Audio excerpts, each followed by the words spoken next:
Bloco 8 e último bloco aqui do nosso curso de redação. Outros erros na hora da redação. Gente, depois de vermos o erro do conectivo, né, o conectivo errado, esquecer o conectivo, nós temos outros errinhos que acontecem, né, na hora da redação, que também podem aí comprometer na sua nota, tá bom? Então, vamos ver quais são esses erros. Primeiramente, nós temos gerúndio na redação. O que é o gerúndio?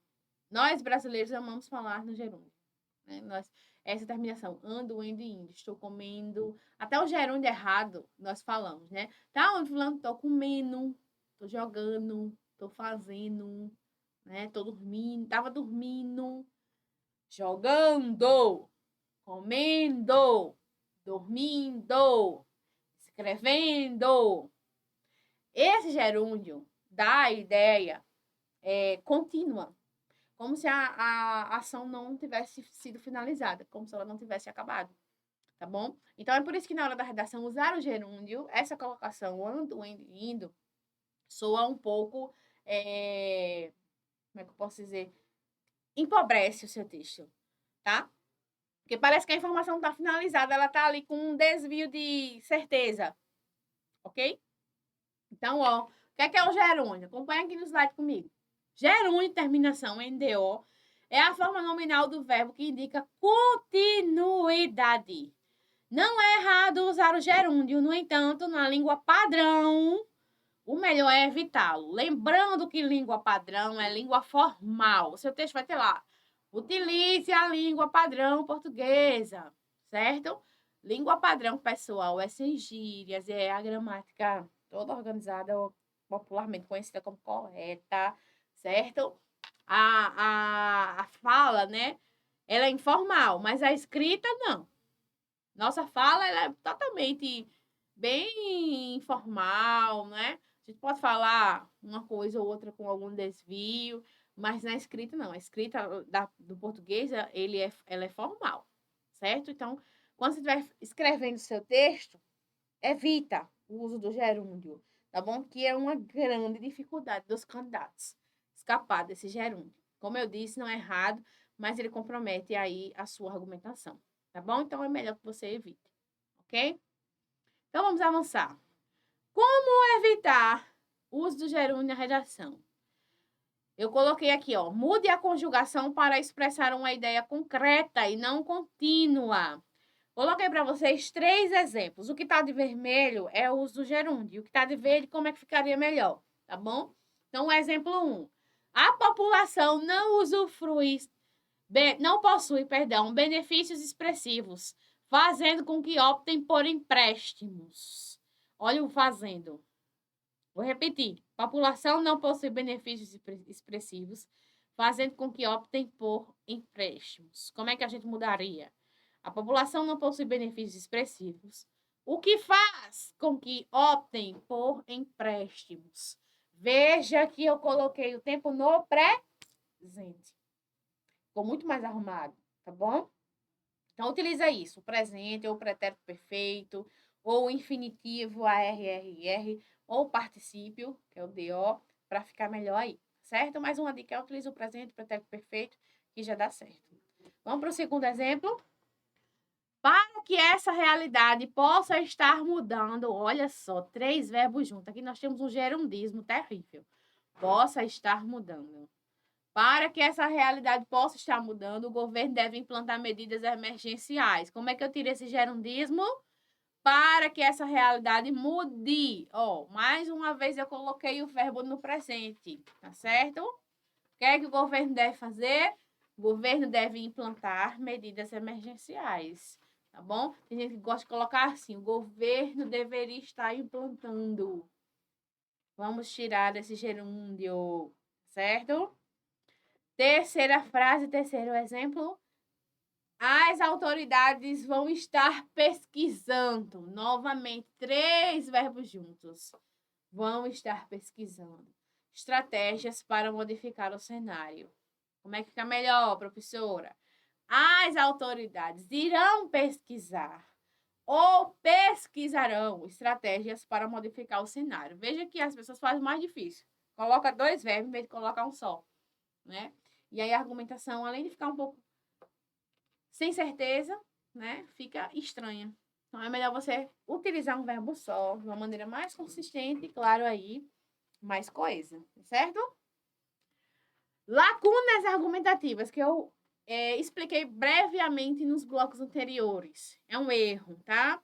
Lacuna argumentativa é o mesmo que argumentação vaga, ou seja, um buraco no período escrito. Coloquei aqui para vocês 2 exemplos de como é que acontece essa lacuna argumentativa. Veja aqui primeiramente desse lado, o lado aqui, ó, o lado esquerdo, tá certo? Aqui, nesse lado de cá, vamos para cá. O estudante brasileiro é afetado por vários problemas de um ambiente escolar, o que pode motivar a evasão. Errado, com lacuna argumentativa. O que está de errado aqui, professora? A escrita colocou assim, ó. O estudante brasileiro é afetado por vários problemas, mas não disse quais são os problemas. Ah, mas eu ia dizer depois, professora. Não, não pode. Diga logo, depois você detalha mais. Como é que ficaria sem lacuna argumentativa? Do jeitinho que está do lado direito, ó. O estudante brasileiro é afetado por vários problemas de um ambiente escolar, a exemplo do bullying e da falta de merenda, o que pode motivar a evasão. Agora sim, está correto e sem lacuna argumentativa, né? Então, o exemplo aí mencionado, ele evita a lacuna, tá bom? Novamente, é como se tivesse um buraco na sua argumentação, estivesse faltando alguma coisa. É interessante que você já deixe tudo bem explicadinho, tá bom? As lacunas argumentativas, junto com o uso do gerúndio e erro no coletivo, é mais um erro cometido na hora da redação. Vamos avançar? Repetições, que é outro erro, não é? Olha, aqui eu coloquei as 3 palavras que os concurseiros mais repetem na hora de redação. Nós temos o quê? O recorde, que é a palavra como. Olha, é muito como isso, como aquilo. Por exemplo, bem como também, assim como, por exemplo. É muito como, tá? Como é que você evita aí? Primeiramente, vamos para o quê? O quê? A dica para a construção de um texto mais claro e sem a repetição do pronome que é substituirmos as orações substantivas e adjetivas por substantivos e seus complementos. Em outras palavras, você pode adaptar os próprios termos ou optar pelo uso de sinônimos. Aqui, novamente, eu coloquei 2 exemplos para vocês verem. Tem a frase de vermelho, tá cheia de que é o que a gente chama de queísmo, que é muito que. E de verde, como é que a gente evitaria esse que, tá bom? Então, ó, a frase é: o repórter que gravou a matéria sobre o candidato eleito que desagradou o público também quer que haja recontagem dos votos. Nós temos aqui 3 ques. Vamos lá? Primeiro, período por período. Vamos mudar. O repórter, em vez de eu dizer que gravou a matéria sobre o candidato eleito, como é que eu falo? O repórter, autor da matéria sobre o candidato eleito rejeitado pelo público, em vez de dizer que desagradou o público, também quer a recontagem dos votos. Veja que eu retirei aqui todos os 3 ques e ainda deixei a frase bem mais objetiva, né? Então, ó, é só você tentar ser mais objetivo. Porque, às vezes, você quer detalhar tanto, né? Que coloca para. Não pensa nos sinônimos ou como é que o período poderia ficar organizado de uma melhor forma. Tá certo? Então, aqui eu já tirei os 3 cases. Já resolvi aqui o nosso problema. Vamos avançar. Agora o como, né? Cuidado com o uso do como, viu? Bem como também, assim como, por exemplo. Ninguém aguenta mais esse uso desse como de vocês. Vamos lá. Ó, de vermelho eu tenho 3 exemplos. Um exemplo e de verde eu tenho mais 2, ou seja, 3 exemplos aqui. Então, vamos lá. Como é que a gente tira esse como? É interessante alterar a forma da argumentação para outras construções. Exemplo. O Brasil possui vários problemas ambientais, como queimadas, desmatamento, poluição do solo, assoreamento dos rios, poluição do ar, entre outros. Como é que eu tiro, professor, esse como?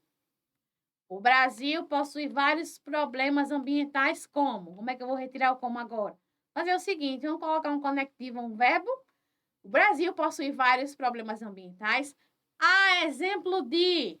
Olha só, coloquei um conectivo de exemplificação.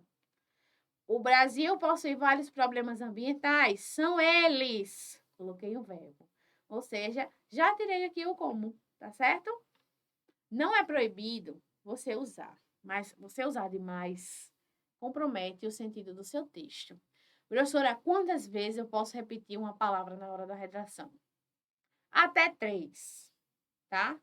Mas quando o candidato é meu aluno, quando ele repete 3 palavras, 3 vezes eu já sinalizo. Porque se a gente não sinaliza, ele fica no costume de não utilizar outros. Então, eu deixo até 2. Usou 2 vezes, ok. Usou 3 vezes, eu já sinalizo. Ó, fulano, fica atento aqui, viu? Já usou 3 vezes. Tá certo? Começa a se policiar também. Por fim, o para. O para, gente, ele tem sentido no objetivo, né? Então, ó, por que não utilizar o sinônimo do para? Como a fim de, no intuito de, com o objetivo de, em vez de para isso, no intuito de ocorrer isso, no objetivo ou com o objetivo de fazer isso, certo? A fim de ocorrer isso, tá bom? Então, o para no sentido de objetivo tem como você substituir também, tá certo? Para que não fique aí com tanta repetição.